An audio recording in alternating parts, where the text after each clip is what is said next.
Hello friends, this is Mudassir. Welcome in Discipline Talk. In this lecture series, we are going to discuss structure and change in Indian society. In today's topic, we are going to discuss unity in diversity. Let's begin our topic.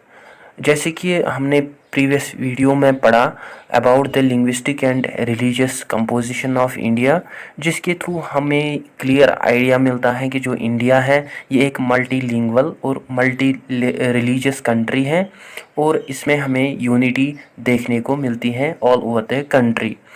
अगर हम unity की बात करें, unity का मतलब है oneness और sense of वीनेस, या हम कहेंगे इंटीग्रेशन, जहाँ पे डिफरेंट पीपल्स या कल्चर्स प्रोड्यूस करते हैं एक यूनाइटेड होल को, वो एक साथ मिलके रहते हैं with higher levels of cooperation, mutual understanding, या उनके शेयर्ड वैल्यूज होते हैं या उनकी कॉमन आइडेंटिटी होती है, जो कि एक नेशनल कॉन्शियसनेस में रहते हैं, जो कि होल्ड करते हैं tightly together the various relationships of ethnic groups as well as institutions in an organized manner.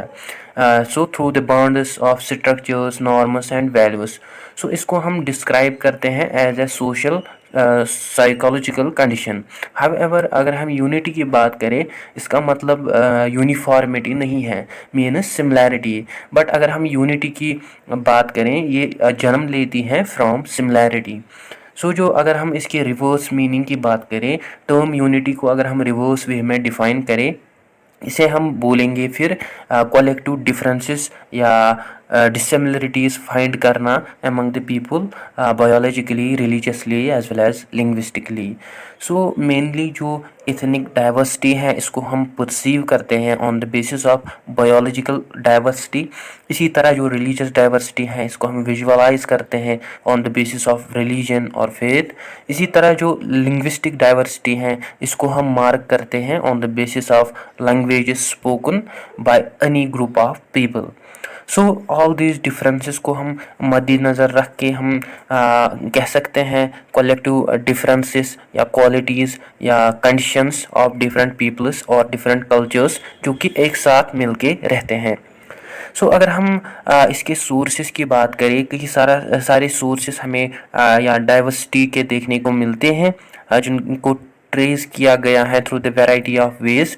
इनमें से अगर हम मोस्ट ऑब्वियस वेज की बात करें, इसमें ethnic, religious, castes, tribes, languages, social customs, cultures, सब cultures, beliefs, political philosophies, ideologies, geographical variations etcetera, ये बहुत सारी सोर्सेस हमें देखने को मिलती हैं of any diversity. According to doctor B.S. Guha, वो आइडेंटिफाई करते हैं पॉपुलेशन ऑफ इंडिया के into the main 6 ethnic groups, the Negrito, proto Australoid, Mongoloids, Mediterranean as well as Dravidian, apart from that western brachycephals and Nordic Aryans. इसके अलावा जो Herbert रेसले हैं, वो classify करते हैं पीपल ऑफ इंडिया को into the 7 racial types. अगर हम बात करें इनकी, जैसे Turko Iranian, Indo Aryan, Scytho Dravidian, Aryo Dravidian, Mongolo Dravidian as well as Mongoloid Dravidian. इसी तरह AC हेड ऑन एडवांस करता है 5 types of divisions of Indian races, such as वो कहते हैं pre Dravidian as well as Dravidian, Indo Aryan, Indo Alpine and Mongolian.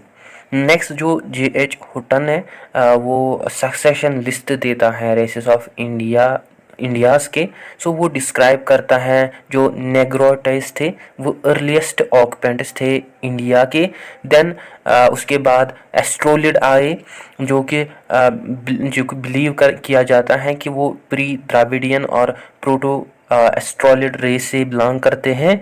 और lower castes या classes of Indian society जो कि बिलोंग करते हैं इस रेस से। नेक्स्ट इनके बाद जो आए वो थे Mediterranean race. There after another section of race migrated into the India in a more advanced form. जो होतन है वो बिलीव करते हैं जो लेटर इमिग्रेंट्स इंडिया में आए, वो रहने लगे इंडस वैली सिविलाइजेशन में, जिसमें और नोमैड्स, अल्पाइन और इसके अलावा बरासिफेलिक्स। सो इनके रिलेटेड हम थोड़ा बहुत डिस्कस करेंगे। सो जो मेडिटेरियन के बाद जिनकी जो माइग्रेशन है वो सक्सीड की एर्नोमाइड्स ने, जो कि बिलोंग करते थे ब्रांच ऑफ अल्पाइन रेस, जो कि हाई स्टैंडर्ड ऑफ सिविलाइजेशन जिन्होंने डेवलप किया towards the part of 4th millennium BC।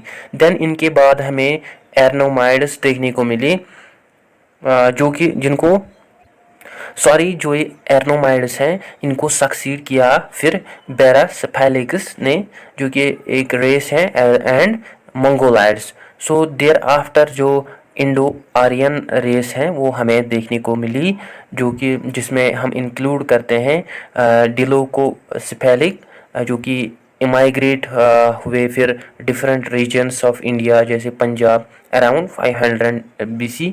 Then इसके बाद ये बहुत सारी जगहों पे इमाइग्रेट हुए in our country. So guys, ये था आज का हमारा टॉपिक। आई होप आपको अच्छे से क्लियर हुआ होगा। Don't forget to share, like and subscribe to discipline talk channel. Thank you for watching.